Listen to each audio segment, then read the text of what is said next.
Hey folks, welcome to another VR video. Today I'm sharing my last video from CES, and I hope you've enjoyed all of the content that I've brought from the past couple of weeks. This video is actually the first thing I did at CES 2020, which was a visit to the Ultraleap suite at the Venetian. I will say Ultraleap is a combination of ultra haptics, which uses ultrasound for haptic feedback, and leap motion, which everyone that's used VR in the past 5 or 6 years is familiar with a leap motion hand controller.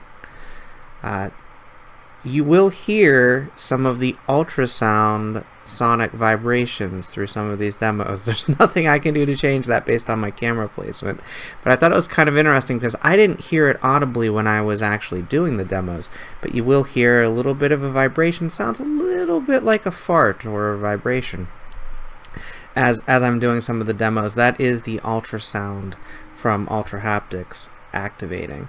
The other thing I have to say is I used the Vario VR2 headset for the first time in this demo, and also used a Valve Index using the Rigel 2nd generation leap motion device for the first time. So it's a lot of experimentation. I also used a Magic Leap in a demo, just my hands over the Ultra Haptic sensor powered by leap motion in one demo, and I did a really cool VR escape room, which was really just 3 puzzles with 3 different stations. One was a rock paper scissors trick, one was a disembodied hand trick, which was really insane because you could feel the presence of one hand with the Ultra Haptic sensor, but when you reached your other hand over, you couldn't feel it, and the animated render in VR you also couldn't see. So it actually did kind of play a trick on me as I was playing with that particular demo, and then assembling a robot was the 3rd demo. After that, I got to experience the different designs and patterns that Ultra Haptics can send to your hand, and the feelings and sensations that it can send to your hand just using the power of ultrasound. And then I wrapped that up with a Magic Leap demo, what it might be like using a augmented reality dashboard in a vehicle in the future. So only the first couple of demos, unfortunately, do I have video for, so you'll get to see and hear with a lot of background noise my basic demo using the Blocks demo with the Vario VR2 headset, and then my backseat driver demo. The VR2 headset. Okay. It's got integrated Rigel for 2nd generation hardware. Alright. So leap motion integrated in the headset. Oh, yeah. So it's already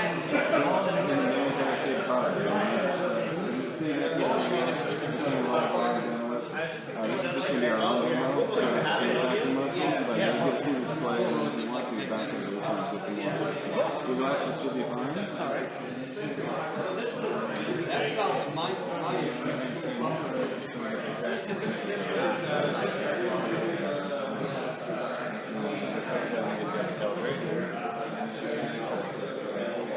Does the grid pace kind of work everything? Alright, give me 1 second.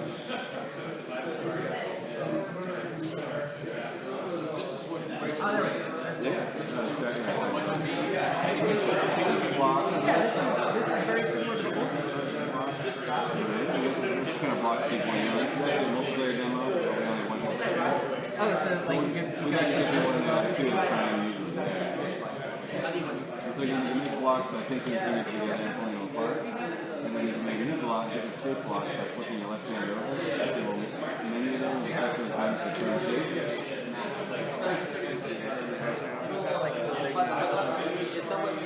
Oh yeah, it's Silicon Valley. I almost so when I moved out to Silicon Valley, that was where I wanted to move. My wife wanted to move. I love the service. Every time we went to the Lincoln House, it was foggy. Well, it is. And I kind of love it. We were looking at the Iomont over south. Yeah. I really like that house. Well, there's also Montara, which is Yeah, really pretty. So I'm starting to lose track of where People walking around. Like, Okay. Yeah. Apologies. Sit still as a good kid. Is there a way to reset if I back up? The tracking doesn't seem. Oh no. Okay, I see. It's a circle. Oh, that's the, yeah. That's the track.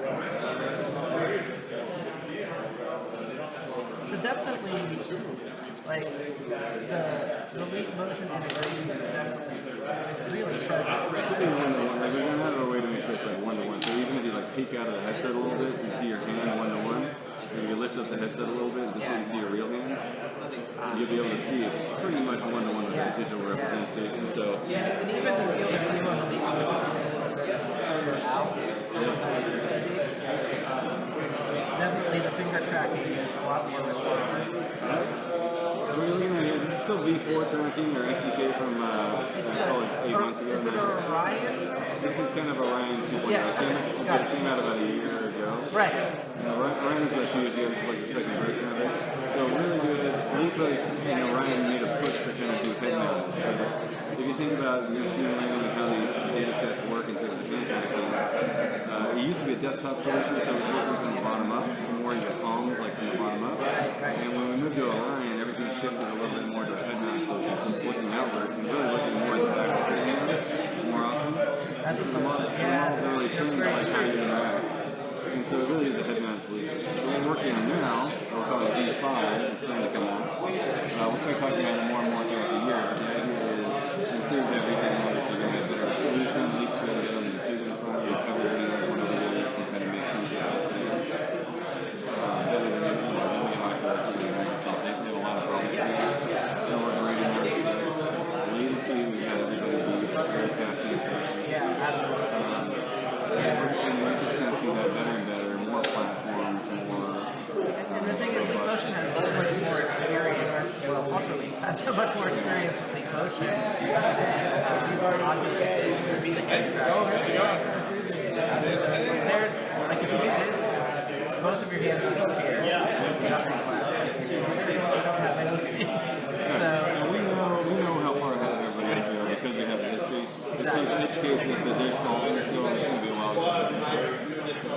So we feel like we're going to advance in that space for a while. And the world doesn't really see what we have with the new merger and all the new tech right now. It's really just starting to roll out. And so I think we're hoping to re-engage the community. We've got a lot of developers, hundreds of thousands of developers out there that have used Leap Motion and get back into it. Yeah, they've been starving for software, they've been starving for content. So why do I think that there's some of these attacking on all that stuff? now, is the plan to only have Leap Motion integration like inside the device, or will there be another add-on tracker? Yeah, so what's amazing is the tracking.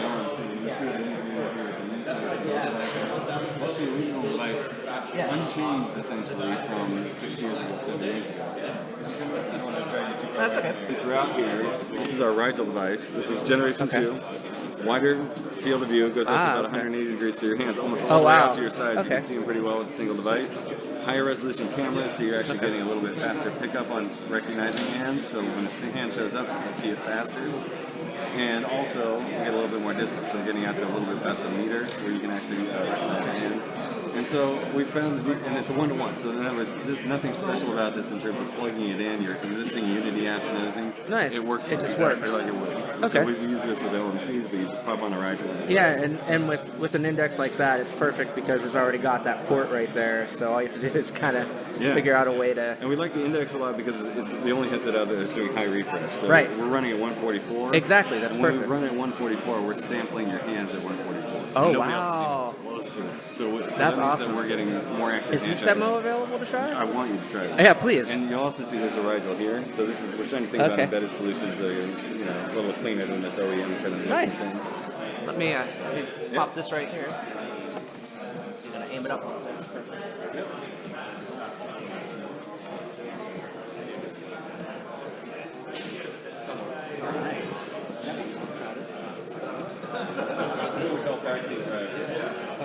What you might do in driverless vehicles to entertain yourself. Oh, okay. usually pinch just down, so you can pinch and drag the basic instance now. And you can see the door if you want to grab those and just drag them. Nice. And I feel that little bit of ultra haptics. That's awesome. That is sweet. I really appreciate having that combination there for me.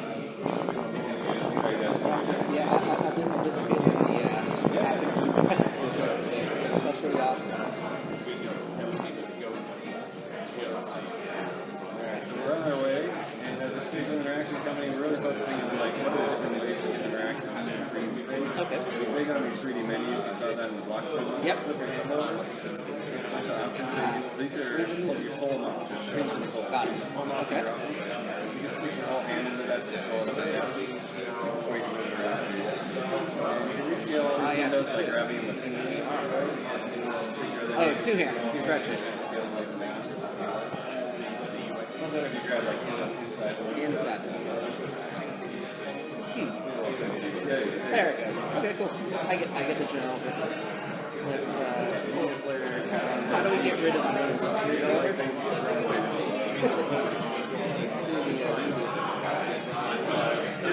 Oh, that's right. Not used to that yet. There we go.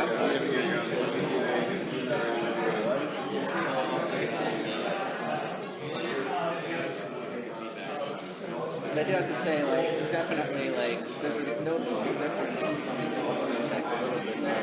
And of course, having You can try, you can actually move your hands out way to the side so you can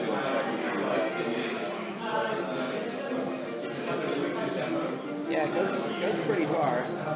And the fact that we have the lead motion mounted in the environment as well means that even when you're not at your hands, you still have the interaction. Yeah, and I can hold my hands. Yeah, the occlusion,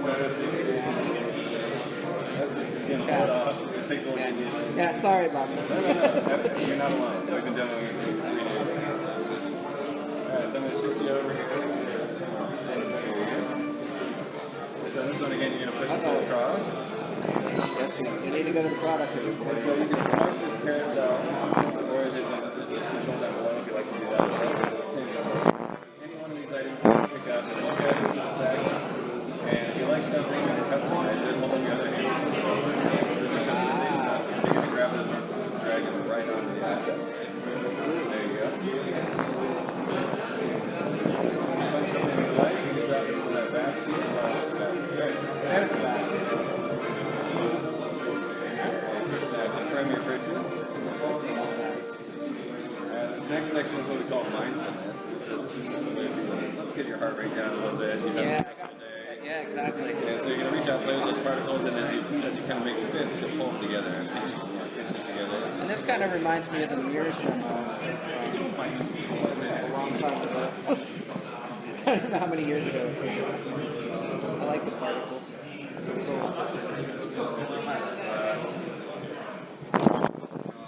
Simulation.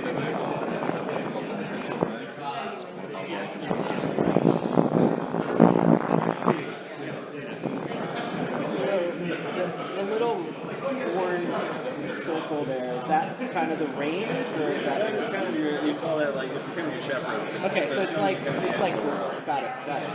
That's so I don't hit anyone, I guess. That makes sense. I like it. I like having that as opposed to the squares. Yeah. Or the arguments on it's like ribbons. Yeah. Alright. Good job, Kev. Alright, so that wraps it up for my coverage from CES 2020. I apologize again for the background noise and some of the shakiness of the camera as I move from station to station in this particular video. This was my literal first time using the Rilo camera, so I learned a bit as I went to other demos at other booths and other experiences around CES.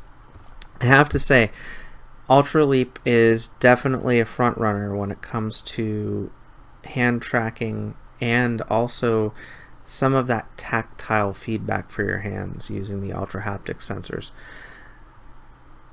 Before I left the Ultraleap booth, my contact Faye, who's one of the PR directors at Ultraleap, heartily suggested that I try the hand tracking sensor with the Pimax headsets in their booth. So I actually went to the Pimax booth a couple of times, and I actually asked them to please set up the hand tracking sensor. And I have to say, both the Rigel sensor that they were showing in the Ultraleap booth and the Pimax sensor are fantastic, and a small upgrade over what we've got today with the standard Leap Motion. But if you've got a Leap Motion device sitting at home right now, you can experience pretty much the same demos that I did with your own device. If you've got access to a Leap Motion device, download blocks, download particles, download mirrors. They give you a very similar experience. Maybe not the same field of view, and absolutely not the tactile feedback that you can get from Ultra Haptics, but man, I'm excited to see what Ultra Haptics and Leap Motion bring to location-based experiences more than anything else, because that haptic feedback added to hand tracking, added to a location-based, maybe say haunted house. They mentioned The Visit, which is an experience by Fallen Planet, the people that made Affected the Manor, that's been produced. I would freak out if I had things jump out and brush against my skin in a haunted house with the haptic feedback from Ultra Haptics in combination with that hand tracking. So definitely promising technology still to this day, and definitely both the forerunners and the front runners in the hand tracking market.